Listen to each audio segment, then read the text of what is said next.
So happy to be joined by Jacob Bannon from Converge, Wear Your Wounds. And I guess what we're going to talk about a lot today is your new project, Umbra Vitae. When did your love for death metal develop? Like, was it the Floridian stuff that got your fires going in the first place? When did you first develop a love for death metal? I guess it was in the golden era of the genre. I was fortunate to be a teenager as it all was happening in front of me. You know, there was a lot of interesting things happening within hardcore, within metal. The sort of birth of death metal to me is like a band like Death, although some people would probably say Possessed. And, you know, a couple others, you know, here or there, Repulsion as well. But for me, it was always Death. The Spiritual Healing record was actually the first record that really connected with me. And yeah, that's kind of where I got in on it. And then I followed all the early, you know, Road Racer stuff, all the stuff that was happening on labels like New Red Archives. There was a label called Wild Rags when I was a kid that put out a lot of underground death metal related stuff and grind stuff and thrash. And yeah, I was just in it deep. So is there a particular type of death metal that really stands out to you? Because death metal's got like all of these kind of weird offshoot things. Like, I'm never one to want to genre label too much, but I know death metal gets really particular with its like caveman death metal, technical death metal, and when you throw death in straight away, the technical side of things comes to mind. It does, but the band also, you know, they started off as a kind of meat and potatoes, you know, thrash death metal band, really. And, you know, they grew and experimented from that point and started, you know, really pulling in the technical end of things into their sound and doing some really interesting things. And those are the records that I actually listen to the most, are like, you know, Human and Symbolic and, you know, Son of Perseverance and stuff like that. Like those are the records for me. Those are the ones that just, you know, stick with me, that are memorable. Yeah, sorry, mate, carry on. But, you know, to me, I don't really subscribe to listening to one specific kind of death metal or heavy music. You know, if something is powerful to me and something just engages with me, you know, I go with it. You know, on the technical end of things, you know, bands like Atheist and Gore Guts and stuff have always done something for me. They've always been exciting to me. But I also really like just like simple primal music like Obituary and Bolt Thrower as well. Always have.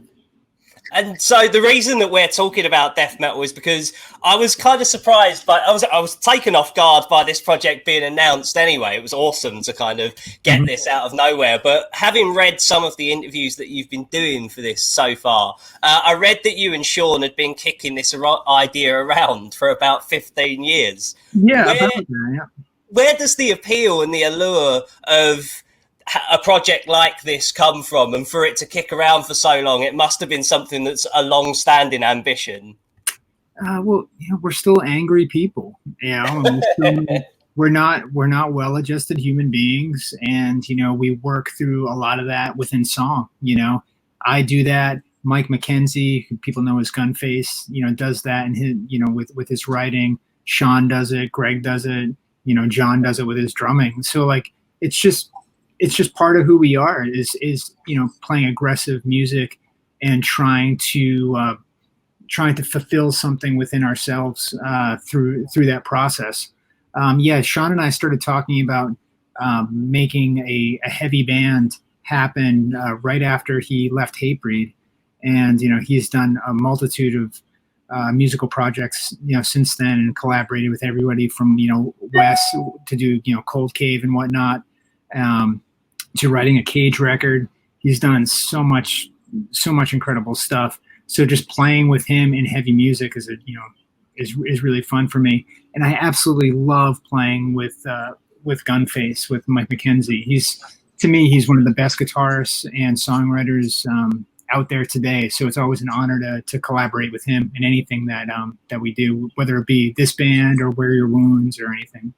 And like, I guess it kind of follows on from that to say, I was really impressed by the level of groove on this, because that, like, when people think about death metal, it's easy to just go straight to the savagery, but there's a lot more than just straight up ripping brutality going on within this record, isn't there? There's a lot of it's actually quite a melodic record. I know, like, it gets pigeonholed a bit as being more of a, like, a throwback to, like, the early days of, you know, hardcore and death metal kind of meeting in the middle and making something that, you know, like the early primordial deathcore thing. That's, you know, that's because, you know, Greg and Mike are two of the songwriters that helped shape that genre, you know. So it's impossible to get away from that, you know, comparison or anything like that. But, you know, our musical libraries as writers and creators have just progressed over the last, you know, 15, 20 years. There's a whole lot of stuff in that. We want to strip a lot of the decoration out of there and just, you know, make things as authentic to our vision as possible. So I would say, like, if it's meant to be, you know, groove oriented and heavy, that's what it is. If it's meant to be, you know, just like intense blast, intense speed, that's what it is. We just trimmed the fat and tried to make the most potent album as we possibly could. That's why it's actually quite short. You know, there isn't that much decoration. Did it come together quite quickly then, with that being the goal and the aim to just totally trim the fat? Did it make it come together a bit quicker?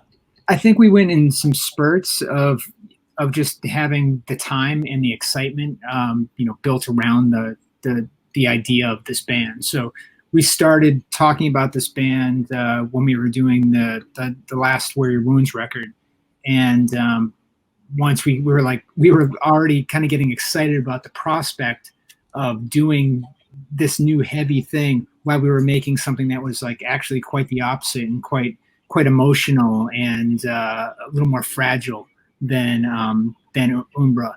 So yeah, I mean, we got excited, and then it took a few months for us to, you know, get the time to start shaping some songs. You know, Mike had a bunch of demos. I had a couple demos.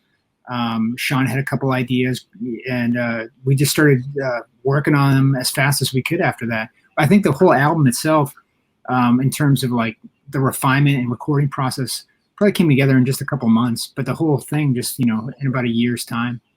I'd read that you were putting this together, like, it's because you were mentioning Wear Your Wounds, that the initial ideas musically started coming together when you were warming up before recording Wear Your Wounds. Yeah, is that accurate? That's accurate. You know, those guys would rip on stuff, and I would sit there because I'm a rudimentary player. You know what I mean? I can write riffs, and I know I can write good songs, and I can write good riffs, but I am not the there's a reason why I'm a bass player, you know. So I just kind of whip through some ideas and say, this is what I want, let's make it happen. And then usually, you know, if I'm in that headspace writing with anybody, you know, they add the flair and the decoration to something and bring it to life.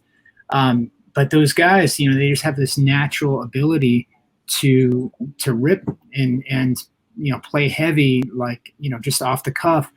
And they'd start doing that when we were to just, you know, be setting up, working on the Wear Your Wounds stuff. And we're just sitting there going, like, man, this is just so good. We can't just throw these ideas, you know, in the trash or the drawer. Let's do something with this. Let's make something with this. And, you know, we all got pretty fired up. It's interesting because Wear Your Wounds, while being really intricate, has this unescapable intensity to it. And now that I've heard that was how you were warming up, I guess I might even get something a little bit more out of that Wear Your Wounds record in the knowledge of that. Sure, it gives you a little more depth, you know, to understanding that. You know, I think that with Wear Your Wounds too, when you start peeling back the layers, you know, if somebody just hears that band and they don't know our musical histories independently from that, they just kind of will say, oh, it's, you know, it's a post-rock band that happens to have, you know, these heavy elements and whatnot and works in crescendos. But then you start piecing it together with some of the other stuff that we have done, and it takes on a little bit different of a narrative, and I think it takes on a little bit different of I guess just a different sound. You hear it with different ears when you have that knowledge, for sure. When you know that we can play these super hyper, fast, aggressive things, and then we've made a whole lot of noise before we started that band. I guess another reason that I was taken aback by Umbra coming out of nowhere was there'd just been a quote doing the rounds for an interview that you and the Converge guys had been working on Blood Moon orientated things. Just in case any of the viewers don't know what Blood Moon is, you guys collaborated with some other brilliant musicians and put together reworkings of your songs that were in a more stifling, claustrophobic but slower capacity. So this death metal project out of nowhere, it came really as a surprise. How far into the Blood Moon stuff were you? We were into it then. We've been into it for that project has been something that we've all been slowly whittling at for I guess 3 years now, 3.5 years. And it was an idea for years in Kurt's head and my head before that, to add that sort of new branch to the Converge universe. And, we're still whittling away at that. We're very much in that headspace right now.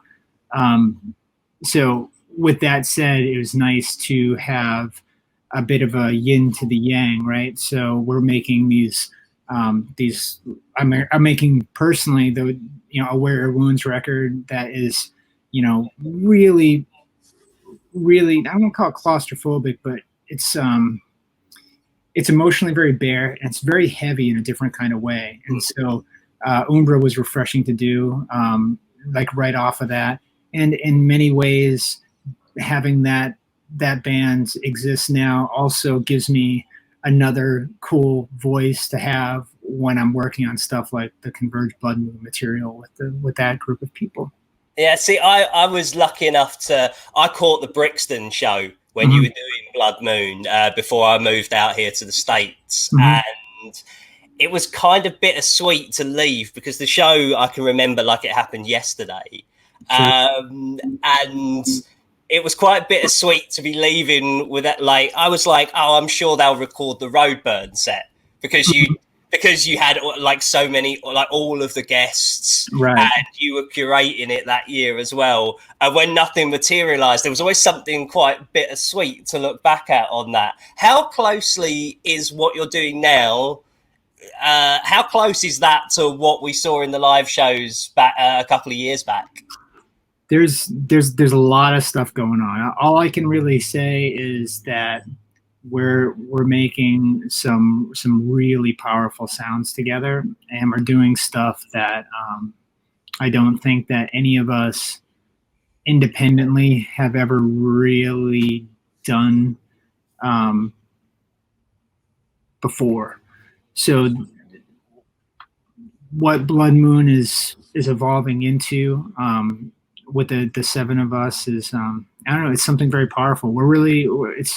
It's something really special. We're all of us are working on it. We were supposed to be working on it a little bit more and all be in the same place around this time, but obviously the pandemic situation derailed those plans. So we're all working on it to the best of our abilities now, but it's very powerful music. I was going to ask about that because the music is so intricate. Like when you were at that show, you could feel the tension between the players on stage. It doesn't feel like the kind of project that can be done remotely, but that's just my interpretation as just a writer. These days, everything can, to a degree, be done remotely in terms of the technical ability existing, but it is a challenge for sure, and it's a new set of challenges, and I think that if there's ever been something that Converge as a unit has flourished in, it's in times in which we're challenged to make something, and I think we're or make something great with limited resources and having hurdles, and we're doing that. I don't want to take too much more of your time, but I've got to ask, because we're in this pandemic and you're someone that I consider to be relentlessly creative, how has creating in this environment been, Jake? Well, I haven't created that much since it all kind of kicked off. For a good amount of time, we had to slim down the Death Wish staff. So there's just been like a skeleton crew, here working, every day on, getting orders out the door, and, ensuring that, we're there for the artists and bands that, we do fulfillment for, and we, make their records. So we've been doing that. And I put a lot of creative stuff on hold, in the back of my mind is not even the back, in the variety of places. I'm working on the Blood Moon, my aspect of the Blood Moon stuff, with that crew. But in terms of doing visuals, I haven't had really any time. Aside from the Umbra record, I actually finished another album before the pandemic situation hit here in the States, and that we didn't put that totally on ice, but I definitely delayed getting that out to the world because of this, So we would probably be talking about 2 records right now if that didn't happen. But I just need time to make the art that coincides with that record. It's, I would say it's 20%, 25% done, and then I need to, push it a little further. But I'm really excited about that band as well. Yeah, I won't push too much, but is that something new? That's something totally new for me. Where Umbra is a band, is a proper band, and Converge and Weird Wounds are proper bands. This is more of a project that might have some live elements at some point. But I wrote a album with Shane Embry from Napalm Death, Dirk from Megadeth, who's also used to play drums and Soilwork, and Jesper from Nasum. And we recorded a 12-song album, and we're really excited about it. And we're going to get that out to the world.